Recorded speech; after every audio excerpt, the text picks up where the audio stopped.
This conversation is about the surging community infections of COVID-19, and we're going to speak to different stakeholders to see how to deal with the risk and the surging cases of infections. As of last evening, the Ministry of Health had confirmed 2,679 cases of COVID-19 and 28 deaths, which means that the cases are about to reach 3,000. That's quite worrying because Kampala has now been declared a hotspot. Previously, it was the truck drivers, and now it's Kampala. It means that the urban centers are now the hotspots. Kampala is now the epicenter of COVID-19. So in this conversation, we'll be speaking to different stakeholders to find a solution. It's been a looming lockdown. Every time we hear that the president is going to speak, we think that we're going to go back to a lockdown. But we've heard it before from the experts that the lockdown does not necessarily reduce the number of infections, but rather helps a country like ours to prepare. So then the question is, which is the way to go? We'll be joined by different panelists, of course, as advertised earlier online. Eliot Orizarwa is Executive Director at the Women and Girl Child Development Association. Later on, we'll be joined by Emmanuel Ainebyoona, Senior Public Relations Officer from the Ministry of Health, joining us from the Ministry of Health. And then later, of course, I think she's already joined in the meeting, Sarah Bireete, who is Executive Director for Center for Constitutional Governance. And be sure to let us know what you think that we as a country should do to control the spread of COVID-19, especially now that the community infections are high. A lockdown was imposed in Uganda at the end of March 2020. Now masks became mandatory. If this meeting was not virtual, I'll be putting on my mask like this. But since it's virtual, I'll leave the mask out. But Uganda has been in a lockdown for over 4 months. And we thought that the lockdown was to prepare the country to make sure that we deal with the infections. So far, we have 28 deaths. By the time we came out of the lockdown, no one had died. But then the community infections are high. So allow me to begin this conversation with calling upon Eliot Orizarwa. Eliot, I want to hear what you think of what your view is on government's efforts to fight COVID-19. Are we doing quite well, or there is a gap? And if that gap exists, how can we fix it? Over to you, Eliot. Dear listeners, my name once again is Eliot Orizarwa. I work for Women and Girl Child Development Association, and I'm an activist. I've been in Uganda for some good years, and I'm happy to join the conversation with Center for Constitutional Governance. And I must inform you that since COVID, I have been part of the process, and most especially in the community. I really want to applaud Uganda, the President of Uganda, Dr. Cheng, and other members of the committee that have been really working hard to make sure that the citizens in Uganda are safe. It has not been a safe journey. I must say that when COVID was mentioned, it was first of all a new concept, it was a new word. Some of the committee members did not know what COVID-19 means to us, what is it in full, and children and other older persons did not know what it meant. And when issues of lockdown began, it was like a journey of depression. And to me, I think government really did its best in the beginning, where the president had to come out to speak to the citizens, and the citizens around the world were like, it's a journey that was going to take 1 minute or 1 day, but which has really taken us to all this time. My view about this in the last four months, first of all, the most important thing was people really wanted to know what is happening. Therefore, information was very key for different categories of people in Uganda. and government did that. The issue of health provision was something that government thought that people needed most than any other than any other thing. The information that government managed to give to the citizens was, first of all, not enough, because the issue was social distancing, wash your hands, and keep safe. But the government of Uganda, with 33 million people, did not put in mind that there are people who can't do social distancing. And then the information of like washing your hands, and with our number of water accesses in our communities, first of all, water may not be enough, putting in mind that some of the children and the students had left school, came home, and where you find most of the regions of Uganda, the issue of water and sanitation has been a very big problem, and therefore government did not put in mind giving the citizens information of washing their hands, but then when water is not enough.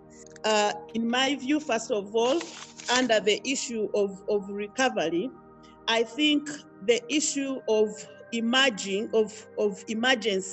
was something very important for us.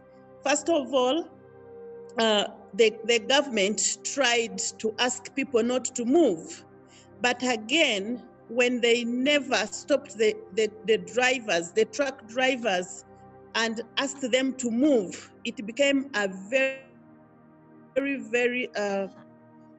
negative thing, and the numbers increased every day. But again, citizens were asking why numbers increasing, and the government was not taking care of that, and the government was not giving the information and giving the citizens a positive response of why they are really giving in the space for the truck drivers to continue moving from one border to another border. All right, thanks, Eliot. But before you log out, I just want to put this to you.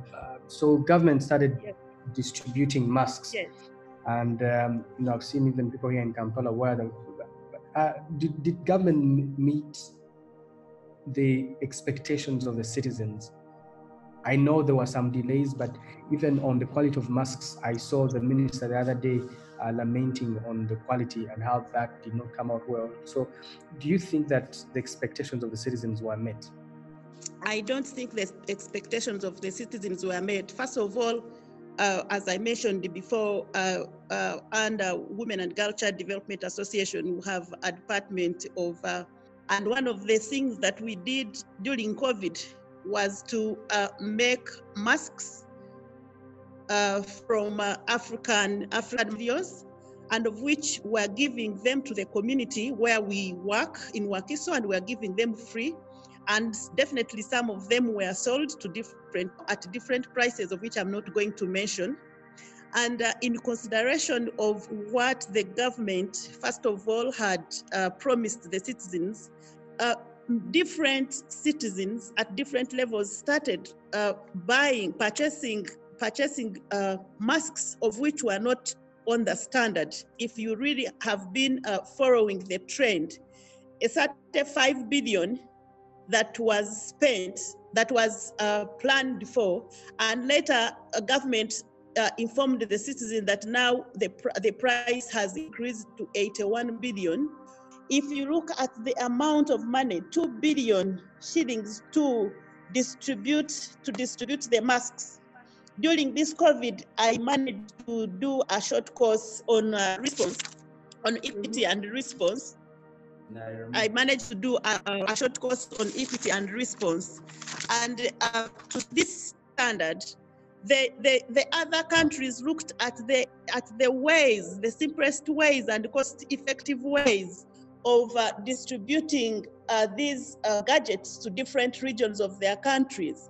And I still wonder why the government definitely had to opt for a poor quality of masks, and then spend all this money on distributing them when we have different health centers in Uganda in different regions. We have police centers in different centers of Uganda, and where in those centers, or maybe in those regions and districts, there are people who would have made those masks and distribute them at a lower price. So I still have questions, and I still have many questions, but first of all, it can be an ongoing process, since we are moving into the issues of how are we going to thrive? How do we use the nearest spaces to reduce on the cost of, first of all, transport, the cost of distribution, and how do we ensure as Uganda, looking at the small basket of funding that we have, how do we use the existing people in those communities where we can connect with them and make sure we build their sense of understanding that standards are important, quality are important for healthy mechanisms and health concerns, and even reducing on the cost of distributing, or the cost of reaching those citizens in different areas of Uganda. All right, thank you so much, Eliot. I'm going to ask someone called Agumia to mute their audio. But thank you so much, Eliot. And Sarah, thanks so much for joining us. I want to put this to you. Welcome. While Eliot was explaining, she said that people are actually not comfortable with the masks that were distributed by government. But away from the masks, the community infections are surging and really high. I said earlier before we joined in that now Kampala is the epicenter here in Uganda of course, the COVID-19. So what can be done to expand sensitization in communities about keeping safe from COVID-19? When you go to business centers like Nakawa or Chikugo, or even in Kisenyi, it's as if COVID has never existed. Maybe sensitization is lacking. What can be done to expand this sensitization in communities? I think really when you look at the way Uganda is managing or fighting the COVID pandemic, I think we are not being very smart. First of all, Uganda took the preventive approach at the beginning of the pandemic, which worked really because COVID was coming in from across borders. So having closed our borders in a timely manner, I think then the leadership, which is largely political, and that's also another challenge, the leadership went sleep. Instead of preparing, knowing that a viral infection and the way COVID spreads, it was just a matter of time for having, a spike in community infections. But instead, we were good at preventing, which enabled us time really to have prepared. But we saw a situation where 70% of COVID funds went into political things that had nothing to do with health. So when you look at the capacities in hospitals, we really do not have capacity to contain the pandemic. The message of sensitization is more to drive fear into the population. There is no political leadership in helping the community to build resilience against the pandemic. And this is backfiring in a short time. We are in election season. It will only be worse. The activity in Kampala is what is seeming to be like Kampala is a midwife of COVID. But any other population where there is much activity, like the electioneering is going to spread in the countryside, we are going to have infections 100 times than what we are seeing. So can we have, one, remove politicians from managing the pandemic? Can we have scientists back in charge of managing the pandemic? Can they propose rational measures, including focusing on the resilience of the communities? Once we do not take this approach, we are in for a big shock. The worst is yet to come, Canary. Sarah, that's quite interesting because when you talked about the messages, I remember the amount of money that was allocated by Parliament for advertisement, not just on TV and radio, but outside. But when you actually look at, that should have been an important question to ask Emma, but as much as there were efforts to, sensitize the public on keeping safe, I think at some point the government has done, what should be commendable in terms of putting this message online. Then there are other places like in the villages and those people that do not access like radio and television or even newspapers. Do you think the government has done quite much to make sure that such people continue to stay safe? We had wonderful messages at the beginning of the pandemic.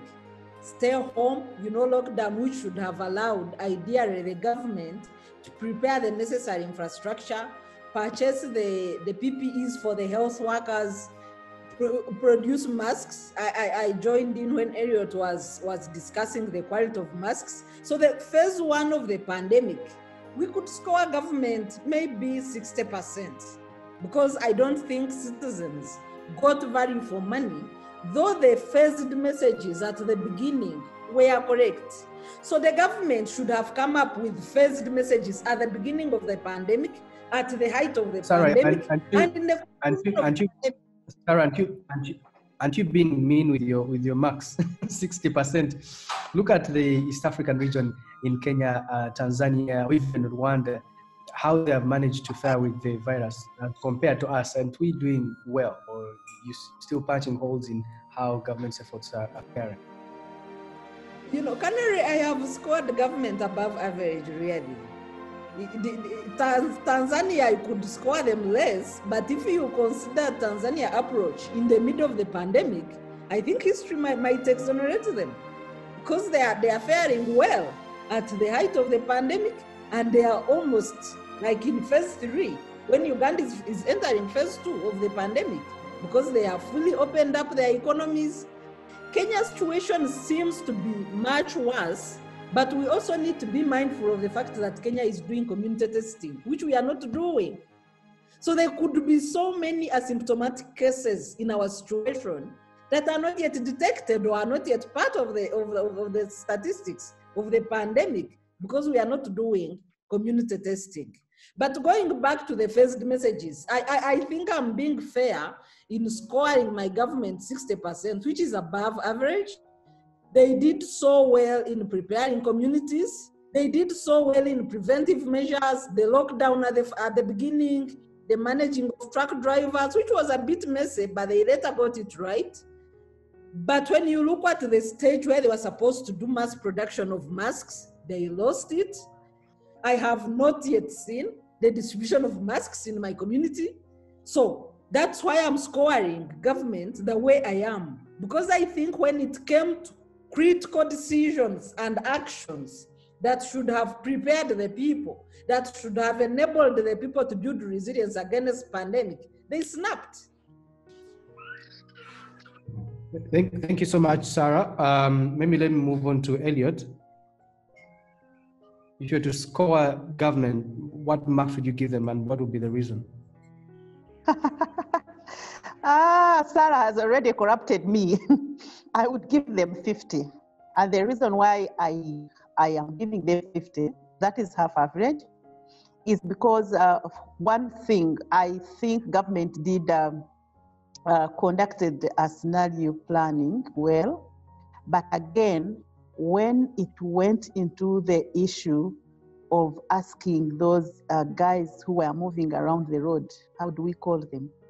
They decided to beat people like nothing. First of all, if the government really did like what other countries have done in terms of having community monitors, community health workers in the community doing the work of understanding how people are living within the pandemic. It is not about the LDUs, because where I live, it was all about the LDUs coming in evening to chase away the youth who were having their time. If you really stayed in where I live, then it would be a different story. And I must inform you that where I live, majority of such categories of people did not go home, whether the LODU ran after them. They closed themselves into bars. And to some extent, you would hear people telling you, you people in civil society, help us. Because we have some people who came from outside countries and they are locked somewhere. So meaning that if they again open up the lockdown, still COVID will increase. And I think that's why you see the numbers increasing. All right, so the people look, the number could be, Eliot, the number could be increasing because of complacency among the public members. What would you say is the cause of this complacency? First of all, one thing we must put in mind is, yes, the government did sensitization. Yes, people knew that COVID has come to Uganda. If you consider different regions of Uganda, and mainly if I heard you saying that Kampala is becoming an epicenter, is because people in the villages did not, yes, some of them did not get the information of social distancing, but they were in their gardens and the gardens were not together, so they kept the social distancing. The majority of citizens in the urban centers, and most especially Kampala and Wakiso, have not been used of being home, working from home, and or eating the little food that they have. When people go to work, that is the day that they count. That today I'm going to work at 10,000, so I will be able to live. I will be able to leave a little amount of money at home and what I'm going to use for lunch. But this is a scenario where it just came and said, like, we have closed, no going back. We have closed the shops. We have closed the Chikubo, no more going to town. First of all, we have seen different people, and for me, I will definitely talk for women in the informal sector, where we have had women going into markets, going into those arcades to do work. But again, this is the time when the lockdown came and they were not aware, and some of them were single mothers, some of them were head of the families, some of them had their husbands at home but who were not working or providing for them. And the only solution was, how do we diversify? And therefore, if you move now, you find the majority of women in the informal sector have diversified, maybe to start making cakes, making mandazi, chapatis that they can sell, and maybe be able to buy sugar for the children, be able maybe to buy sanitizer or liquid soap. So I think to some extent, I would again applaud the government for what they are planning to do in terms of coming in to support the women in the informal sector and men with Emmanuel.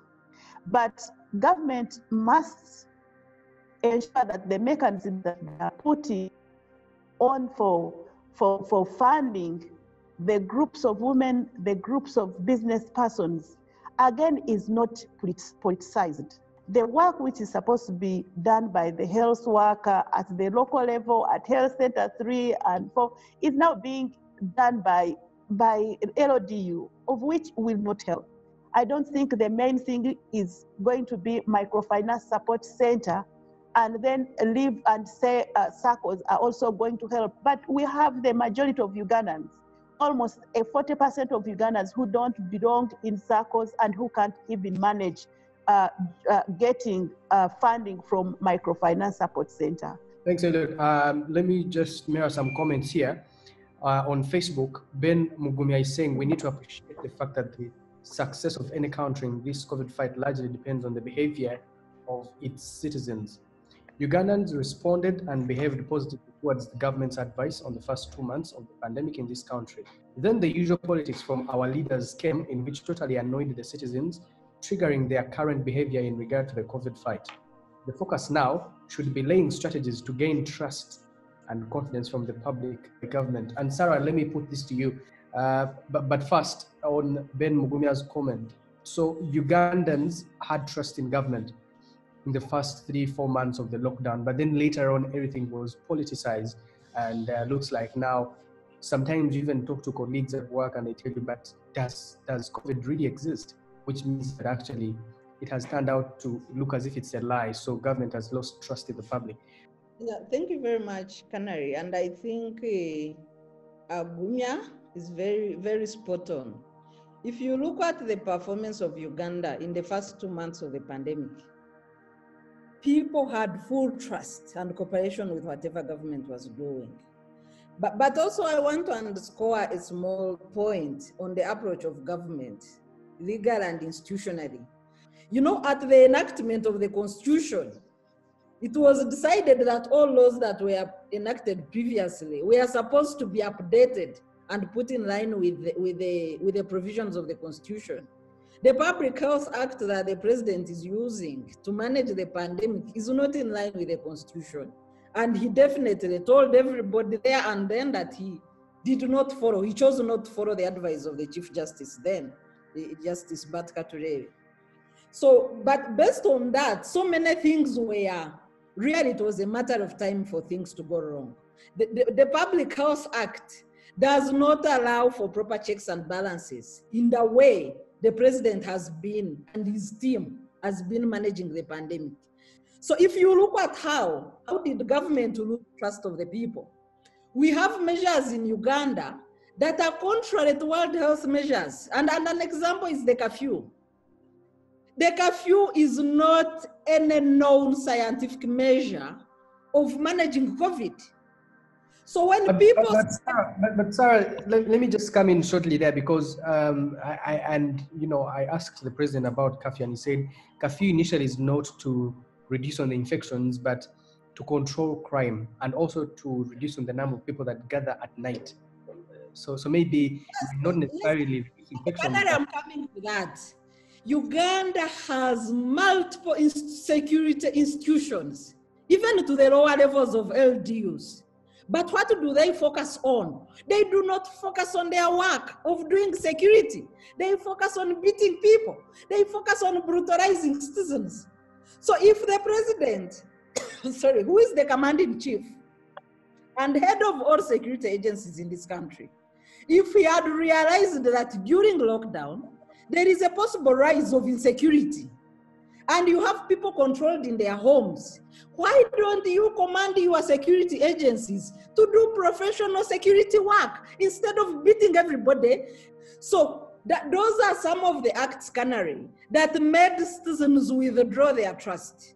We were all watching towards the lifting of lockdown. Citizens had started rebelling. Many citizens were walking to town. We have about 70% of Ugandans who thrive on the informal sector. We have people feeding from hand to mouth. How long can you keep these people at home? And how many citizens would choose to die of hunger and starvation in fear of COVID? You have a head of a family faced with no food to give his children for 1 week. You think that person will not get on the streets? Do you think that he will be more worried about a mask than his starving children? We are not considering the fact that as much as COVID is a health pandemic, it created an immediate economic crisis for many citizens. We have a number of people committing suicide countrywide, the helplessness of the people. We have teachers, professionals committing suicide, setting themselves ablaze because of helplessness. We have had a reduction in salaries. And on the other hand, we have an increasing cost of living. So what is the greatest fear of the people? And is government addressing it? No. And that's why people cannot listen to masks and washing hands. I am rushing, somebody has called me for a gig. My children have stayed hungry for 1 week. I can't even forget to pick a mask from home. This is the situation of citizens that a sensible government should address Canary. Yeah, Emma, look, the conversation here was that government had, people had trust in government in the beginning, but then you find a situation where there are politicians flouting guidelines. When they flout guidelines, even as recent as last evening in Rushenyi County, the member of parliament there was flouting guidelines and nothing was done. But yet, when Rutamaguzi flouted the same, actually he did not even flout, he was planning to go and meet the crowd. Before he even met the crowd, he was arrested and now remanded to prison for 2 weeks. So the guidelines are being applied selectively.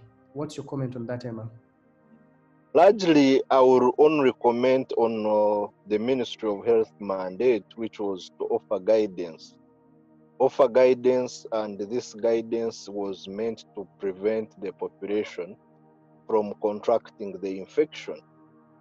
So we offered guidance, which included a number of standard operating procedures for a number of activities. Also, we offered guidelines in terms of COVID-19 preventive measures, which are commonly known as keeping a social distance, avoiding crowded places, wearing a face mask properly, and also ensuring that we wash our hands regularly.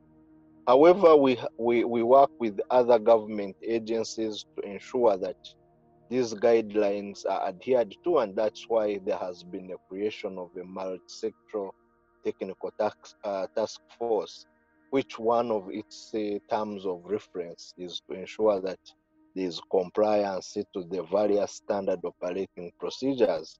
So my appeal is that the population needs to check their behaviors, and it will be fair to say that it is only people from one party or from the other who are flouting the guidelines. If we are to be objective, Canary, politicians need to ensure that these SOPs are adhered to, because I have seen some politicians who have tried to enforce social distancing wherever they are.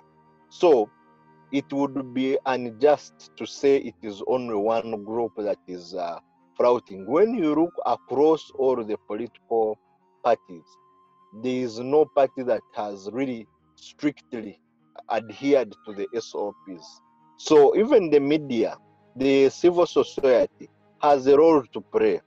Instead of just castigating one section, let's work together and see how best we can have adherence to these COVID-19 preventive guidelines. So as a ministry, we are concerned if we have them, the guidelines continuously violated, then this would mean an influx in the number of infection, which at one time would lead to overwhelming numbers, which maybe the current capacity will not be able to contain. So my main message is comply when we still have an opportunity to do so. I hear you speak passionately about that. But I just wanted to correct the fact that I didn't say that it is only members from a ruling party floating guidelines. I said it's all of them, all politicians from all political parties are flouting guidelines, most of them at least, but the ones being punished are those that belong to the opposition. Much as people want to look for vote, let them be cognizant that the population needs to be guided. If you go to meet the population and they have no masks, there's no social distance, you're better off driving away. I hope you've been reading, like the head of state has on several occasions refused to stop to meet the population. So you can still work within the scientific nature of this environment, but ensure that at least you have protected your voters from contracting COVID-19, which we are seeing an upward trend of daily people testing positive daily. All right, Emma, so talking about working within the scientific methods, what is the fate of other businesses like cinema halls, like bars? These people have have completely run out of money for survival and their businesses are still closed. We want to hear from you. What is the ministry's plan for such businesses? Because they say that they can actually observe the SOPs. For example, in the cinema, if the cinema seats about 200 people, that can be reduced to about 50 so that there's social distancing. So you've seen what has happened where a number of the activities of the economy have been opened up and what it has led to. So we need to be cognizant that at this point in time, when we have an increase, a rapid increase in the number of infections, we have to be conscious. Much as people need to survive, we have to strike a balance and ensure that we do not have overwhelming infections. Thank you so much, Emma. Let me move on to Eliot. Eliot, on the criteria of selection of producers of government of Uganda's masks, do you think there was fair representation of Ugandans who own or run SMEs that did in production of masks? I think, is Eliot there? Because they can see her, she's online. Maybe let me hear from you, Sarah, if you think there was fair representation of Ugandan-owned SMEs in the production of masks. What I wanted to interact on with the Ainebyoona is the way we are managing COVID and why we are departing from our much tested expertise in previous pandemics. Uganda has successfully managed the HIV/AIDS, Ebola, and other pandemics before, mainly by using sensitization, messages, and preparation in terms of the health sector. COVID is full of politics, and that's why the citizens have chosen to ignore the government, although it is very risky for the citizens. Why did we depart to involve politicians in the management of a health pandemic? And Ainebyoona, if you may have an idea. Thank you very much. What I would like to say is that the Ugandan healthcare system has at least performed better compared to the neighboring countries. And this is an experience that has been built and capacity over time. With the outbreak of COVID, which has been largely really unprecedented and even a very new infection that is evolving at a rate that that is continuously evolving, we have tried our best as the Ugandan healthcare system. We were the first country to classify these other countries that were high risk, and even telling them you can stay if you do not have urgent business to do here. But we continuously pass a message. Every day we are communicating, we are reworking the messages to fit within the current times where there is lifting of a lockdown. Because like now a message of saying, stay home, stay safe, it's no longer working. People have to come out to work. So how do you ensure that you stay safe at the workplace? That is the discussion we are having. We are also having what we call risk-based testing. This risk-based testing is where we are sampling areas where we have had, for instance, a case to ensure that we rule out anything that could lead to infection. And we also appeal for the support from the entire society, where the civil society is also playing a part to pass on a message to the population. And if we work together, we can achieve a lot and ensure that we save our people from the COVID-19 pandemic. But Sarah, go on. You were commenting on the masks. Yes, my take on the masks, one, is that we have spent 87 billion allocated to masks. The quality of masks is really below the level that the common street vendors are making. I don't even know whether the government masks pass the National Bureau of Standards test. So I don't even know how long they can last, their durability, but Ainebyoona will help us understand, one, do they pass the test? Why is the quality so terrible? Why do they cost a lot of money than the ordinary masks we are buying that are better and locally made by Ugandans? Is it the bidding process that is costing so much? Really, my quick take on the mask Canary is that there is whatsoever no value for money for the taxpayer. over to you, Eliot. You wanted to comment on the whether there was fair distribution of the tenders for the making of the masks, especially to the Ugandan-owned SMEs. I must say, even those who managed to take the business, they did it very badly. Those masks are not supposed to be for human beings. And I want to take it back to my brother, Emma. Emma, my name is Eliot, and I work with civil society. You have mentioned in your presentation, you have mentioned the issue of civil society working with government. This is what we have always cried. How do government and civil society work together than looking at civil society as opposition? Civil society wanted to distribute food. Civil society wanted to distribute masks, but government said, no, we are going to do this. If you want to bring your funds here. And again, I want to inform you, Emma, that I live in a village which we call a village in Uganda. That is Uganda village in Wakiso sub-county. We have a population which is, I think, which lives on $50 per day.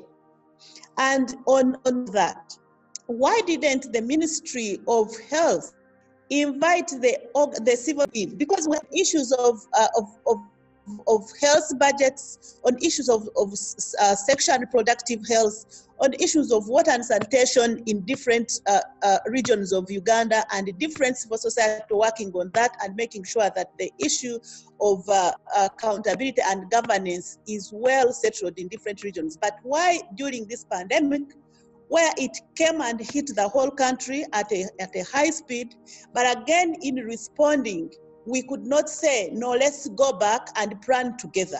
Let us plan on how we are going to recover, and let us plan on how we are going to thrive. Let's make sure that we have community monitors. Let's make sure that we have contact tracers, and this will help us. Okay, thank you so much, Eliot. Emma, let me put this to you. We're looking at the surging cases in Kampala, and maybe we want to ask, what is the way forward? How are we going to go about this? The Ministry of Health has done and played its part, and we continue to work with other MDAs. And also the President has continuously communicated what we are doing for other sectors. If you could read if my colleague read his latest publication, he talked about following up on the food that was promised to reach everyone. We should not generalize that each and everything is not working. And that's where we go wrong. And we do not treat the civil society organization as opposition, because we work with them. Even right now, we are in a technical support supervision of Rango region, and we have been able to visit health facilities that are run by civil society organizations to see how best we can support them to ensure that our population gets health services. There was talking about the 81 billion for masks. What is available is paid to those ones who have distributed the masks. And we hope the Ministry of Finance will be giving more money, because it was not all the 81 billion has already been spent. That's where even we go wrong. So let's be rational in when we're apportioning blame, and let's reach out to every responsible sector. Much as the Ministry of Health is taking lead, it is not entirely responsible for the response. That's why we have the national coordination, which is under the National Task Force. Thanks, Emma. The other question I want to put to you is on the contact tracing. How strong is the Ministry of Health team There are also allegations that some teams that are doing contact tracing, and so if they pick some of the contacts of a previously confirmed case, it becomes so hard to make sure that they trace the other contacts. And if they do, they put them through a hard time, and sometimes some of your people are actually asking for money. How are you going to make sure that the Ugandans trust you again if some of your people are started to ask for money to test the contacts of previously confirmed cases? Our teams have been largely highly professional, but there might be some wrong apples among them, and we will work towards addressing that issue. So it is important that we utilize the available opportunity to avoid more infection, and it is the best way how we can ensure that we curb the infections. Let's ensure that we educate the population on what they need to give information on the early signs. Once everyone does or plays their part, Canary, believe me, we will be able to defeat this pandemic. Thank you. Thanks, Emma. Over to you, Sarah. You have some reservations on how the contact tracing teams from the ministry are behaving. One VIP in this country tested positive for COVID. He was picked up from home. The Minister of Health team that picked him from home, there was no follow-up to take the samples of his family members. There was no follow-up to counsel the family members on how to self-isolate or conduct themselves as they wait for the results. It really, and I really got scared, because if this can happen at the VIP level, we had to spend 2 days calling his place of work, which I will also not mention, calling Minister of Health the numbers that are provided, and we got a team from Canary University to take samples the next day in the evening. This was a space of about 48 hours. No samples, no sensitization on how to self-isolate for the family after picking a family head that has tested positive. If this can happen to a VIP, how are we managing other cases of ordinary citizens? Okay, maybe as we wait for Emma to respond, I also recently covered the story on the frontline health workers, and they were complaining that there's not enough allowances given to them, because every health worker treating patients of COVID, everyone is given what they call the risk allowances. But the risk allowances that were being paid to them were not matching the number of days that they had worked or shifts.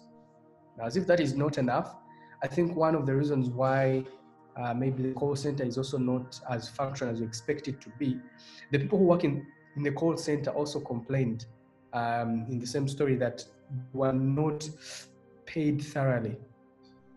So all the allowances for all the days that they had worked for had been paid about half, or just about 50%. And so some people would just show up at work, alerts would come in through phone calls, and they would just put off the phone calls and they would not answer them.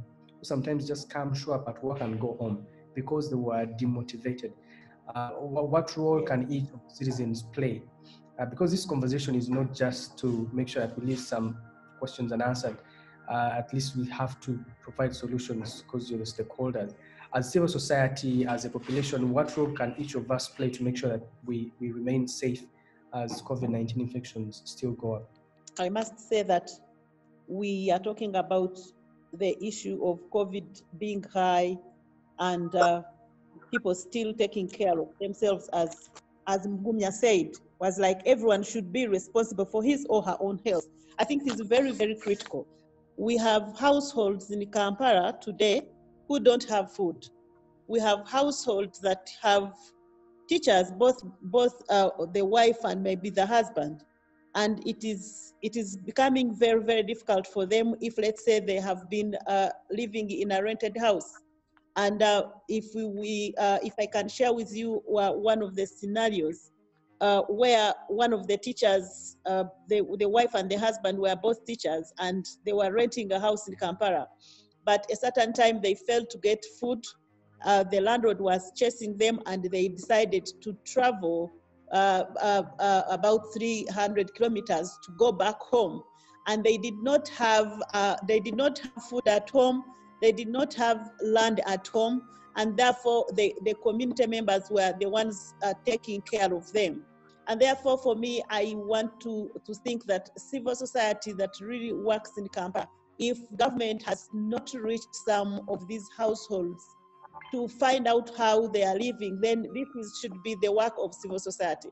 Because we must, as civil society and government, we must know that we have a number of teachers, we have a number of schools that we are closed in Kampala, and these people are in their households. And I want just to talk about this without true data, that the increase in teenager pregnancy has really raised because the children at home, the teachers at home, they are depressed and stressed, and therefore the next choice is to sleep with young girls where they are not maybe going to ask them money. And then we are going to see in the next phase, we are going to see again a high increase of early marriages, which is going again to put a high cost on the government budget.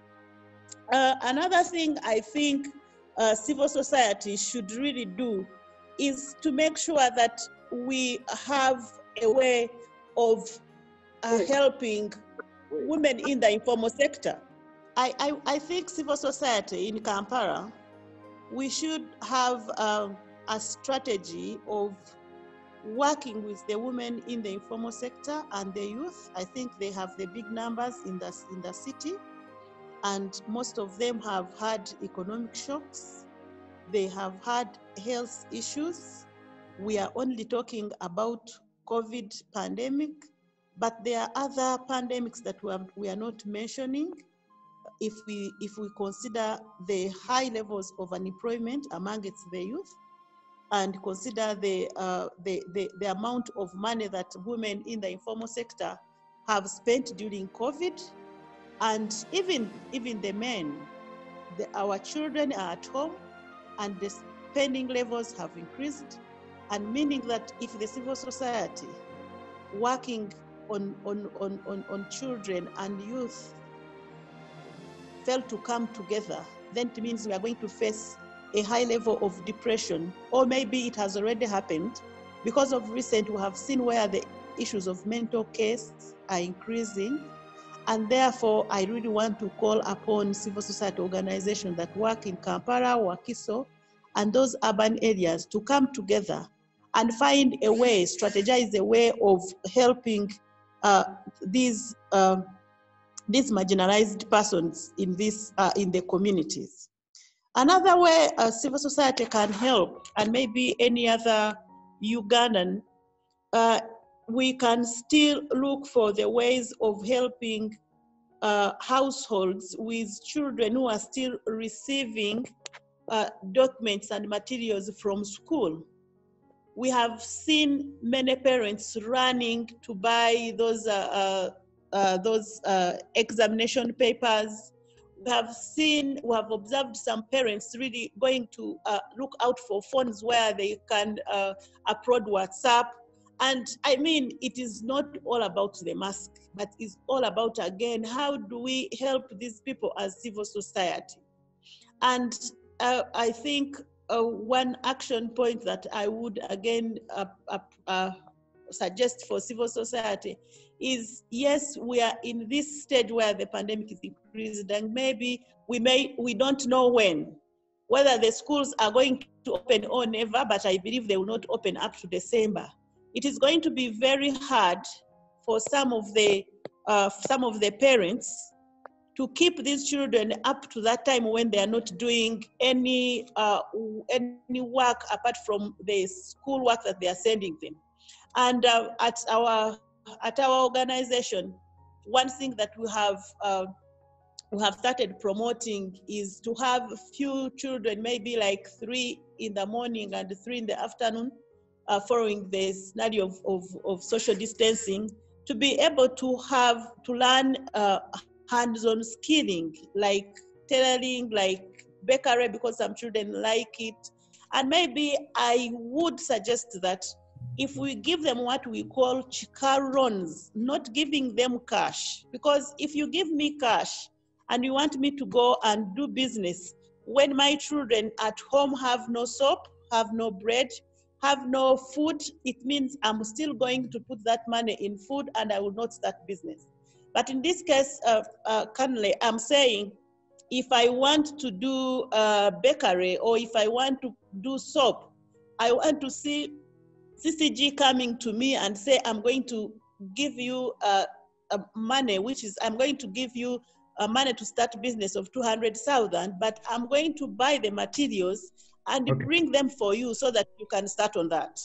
Okay, thanks, Eliot. Let me now engage the people online, the other participants.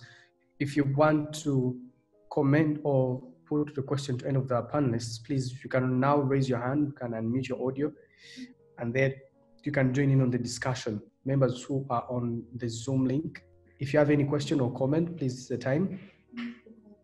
Okay, as we wait for the people online, maybe let me ask Sarah here briefly.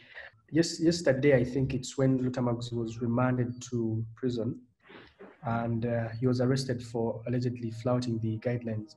Some of these guidelines, as you said earlier, are unconstitutional because they are not gazetted, but some are gazetted. How do we make sure that we sensitize the public on what's constitutional and what's not? Because some are called presidential directives, you called them presidential decrees. So how do we make sure that we know what is lawfully accepted and what's not? The presidential directives are unconstitutional, but we shared a lot of conversations in the legal fraternity on whether to challenge the approach that President Museveni decided to use in managing the pandemic under the Public Health Act. At the beginning of COVID, you know, it was a matter of life and death. The population was scared. We are all watching the spike in developed countries and how people were dying, how cemeteries were full. So we thought that maybe if we raised the legal issues, people could have looked at us in a different way. So we let some things pass. But at the beginning of this week, I did author an article saying if there must be another lockdown, then let it be done under the Constitution. Because the previous lockdown we had was unconstitutional.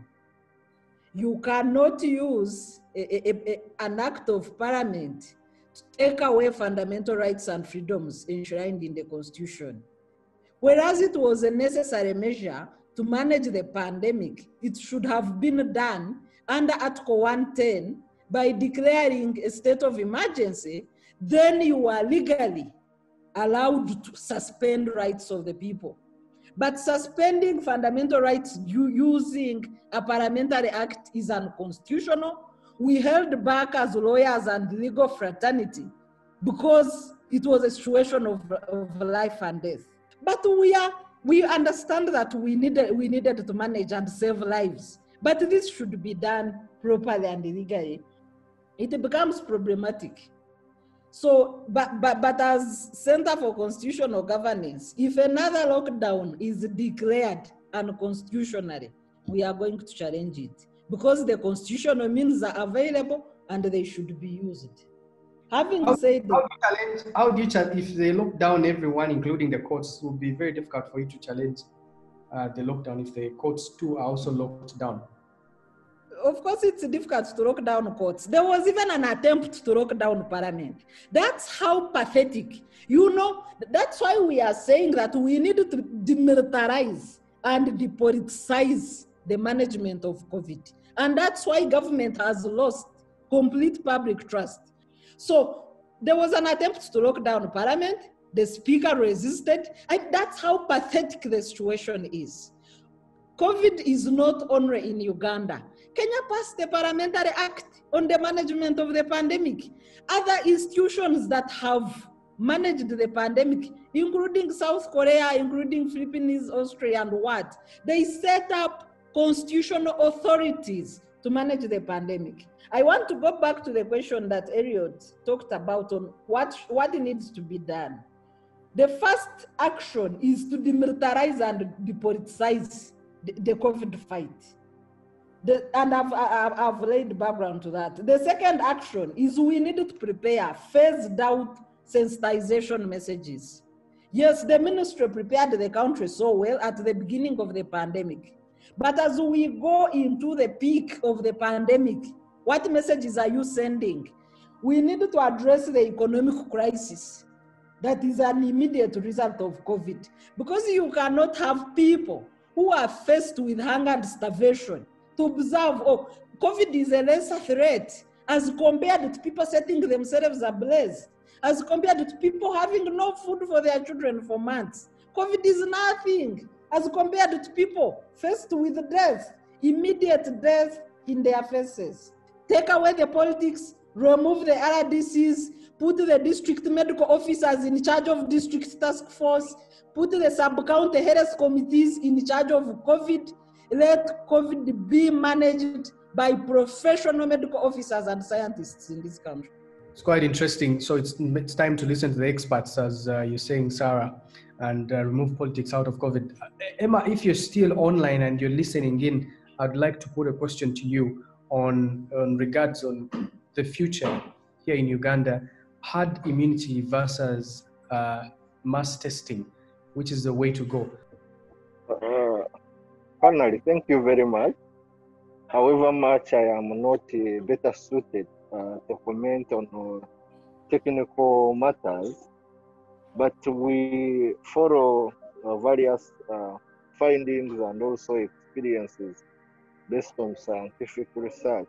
What we are doing now, we are conducting rapid assessments where we pick on a sample of a number of big population with a sample space, and we are able to test groups of people based on the risk of COVID.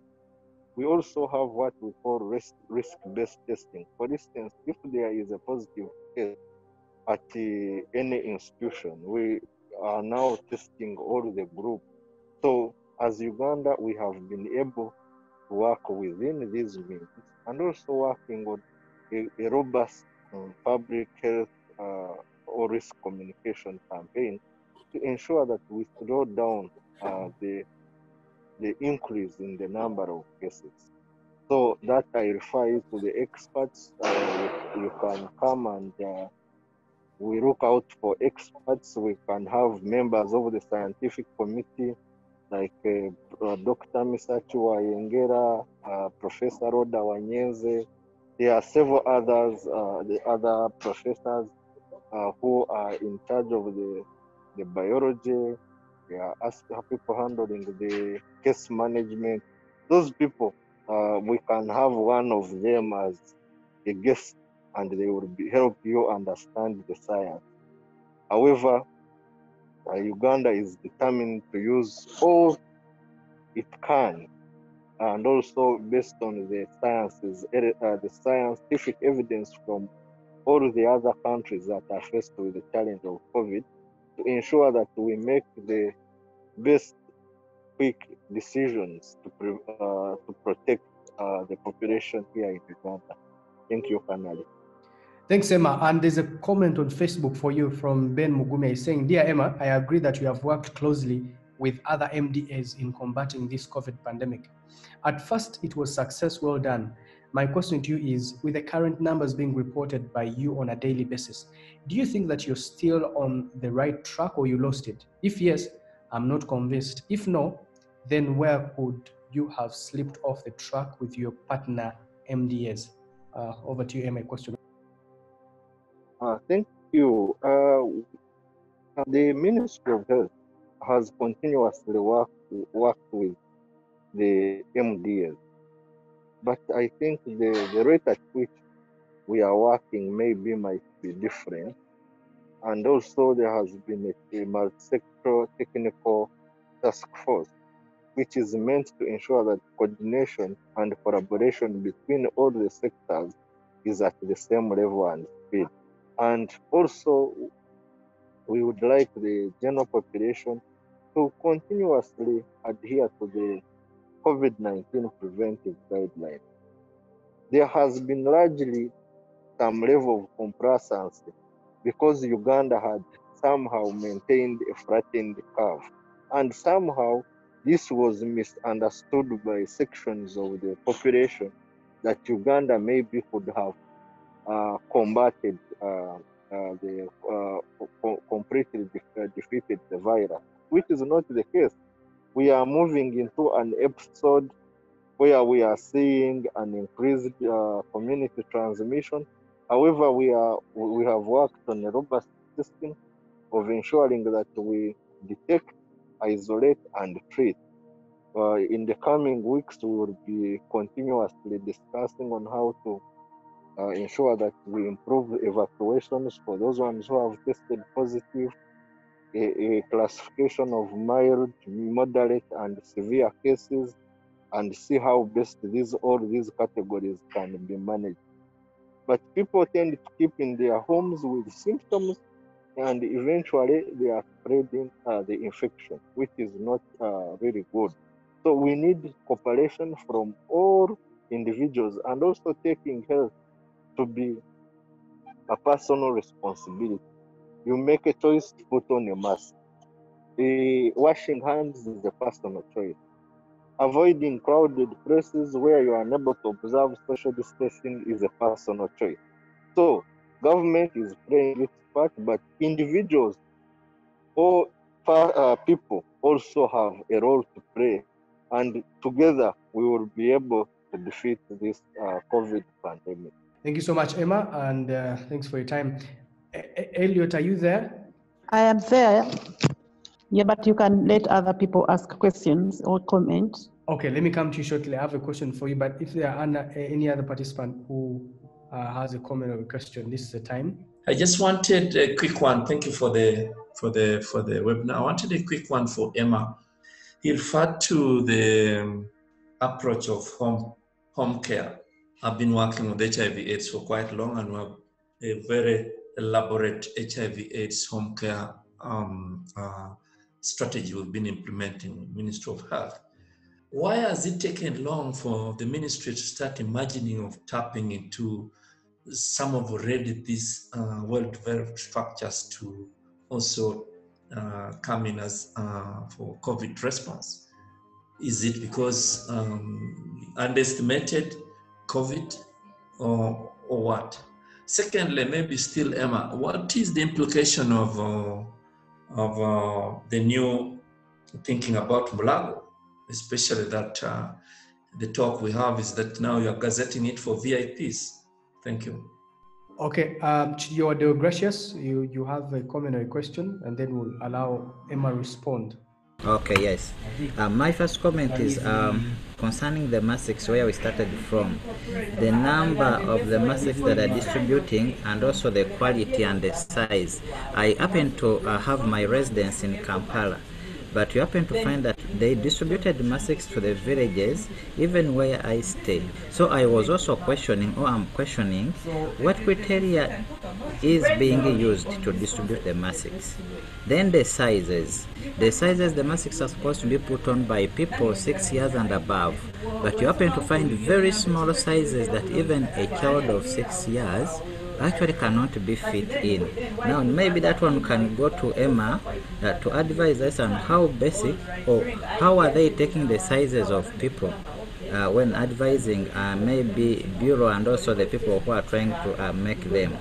Another comment that I have that also comes with a question is the sustainability plan. If COVID-19 is to stay, and they are always using the regional task force for the districts and everything, but the ministry has already created law-based, community-based groups that can manage, which includes the village LC teams.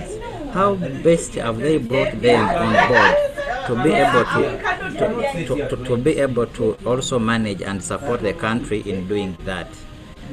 It is very pertinent so that we can be able to have a sustainability plan for that. Thank you very much.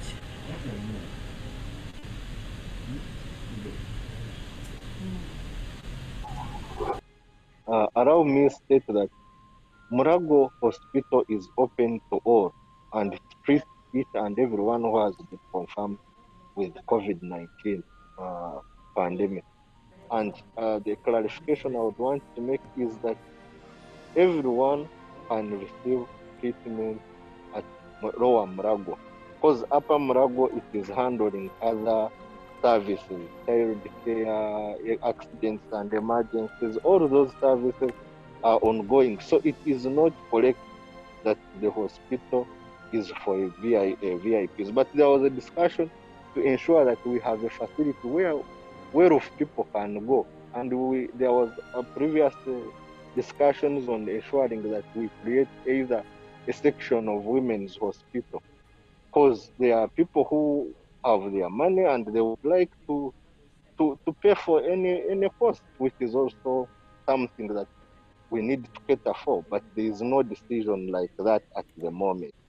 The criteria of distributing masks, we are using the local government structures and also the LC1 system to distribute masks.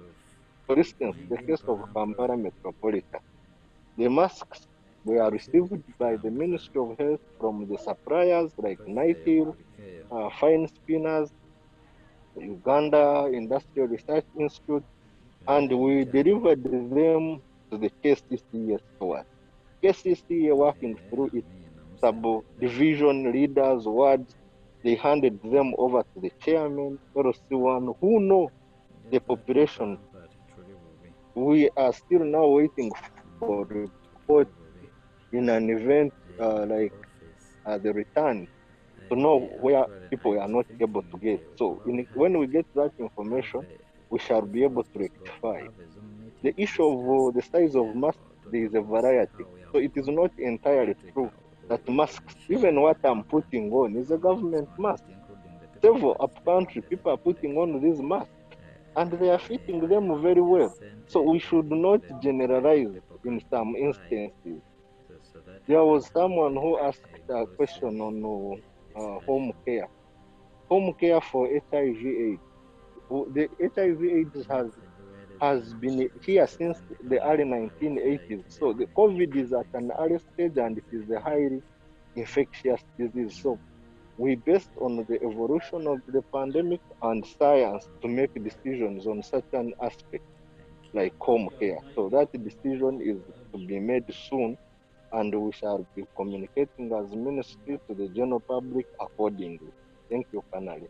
Thank you so much, Emma. Thank you so much. I hope you are satisfied with your comments on the questions. Any other person who would like to give a comment or ask a question? Any panelists would raise up your hand. Okay. Let me call upon Eliot. Eliot, you can come and talk to us about your parting shot as we conclude this discussion. Yeah, thank you very much, Canary, and thank you very much, my fellow panelists. Emma, thank you so much. You have really labored to explain to us what you are doing, and you are mentioning to us that we should not generalize. And I want to call upon, first of all, the Ugandans that we have been moving into 2 stages. At first, we did not know about COVID. Later, COVID came, and we all started thinking about it. We had fear, and some people have gone into issues of mental cases, depression and stress. But we need to prepare to respond for what is happening. And I want to agree with Emma that we should keep our health to be the first thing. Instead of thinking about the wealth, let's first think about our health and know exactly how we should really work with the government. Let's look for a way of strategizing together to help those who don't have, because we have households that are undergoing a lot of stress because of not having food, not having even the gadgets we're talking about. And then I think we need to establish a better foundation for the future, because I think this has been one of the lessons. Yes, we have seen Ebola, we have seen HIV/AIDS, but again, for this COVID-19, it is something that as development experts should think of what next than thinking of what is happening now. Sarah, do you want to come in and give your parting shot? Thank you very much, Canary. I want to specifically thank Emma for always coming up to speak to the population, to interact with the citizens, including civil society. At times we have had questions because of the positions we also occupy. Because once we set our foot out that we are a watchman for the people, I think it's only right that we also do our work. So even when we come tough on you, it's not personal, but we need also to be accountable for the spaces that we occupy. And we are all in this journey together for COVID. My first parting shot is a call to the people. COVID is real. COVID kills. We should all ensure that we survive today, tomorrow, and the other day. As much as we need to get food today, we need to have a meal on the table. We need also to know that if we are working to wake up tomorrow, then we should be healthier tomorrow to also make sure we put food on the table. But also I want to call upon the people and my colleagues in civil society. Now that the politicians are going to get even more lost and confused in electioneering at the height of the pandemic, which is also unfortunate, by the way. I think as civil society, Eliot and our other colleagues, let's step up the care duty about COVID. Let's work with the people, let's show that we care.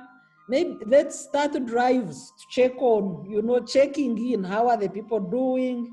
Those sectors that are still locked down, we know that the government has no capacity to help. The citizens committing suicide, the citizens setting themselves ablaze. Let's show that we care, that we are the world. Otherwise, let's all keep alive. Thank you very much. And our moderator, Canary, thank you. Thank you so much, Sarah, for those comments.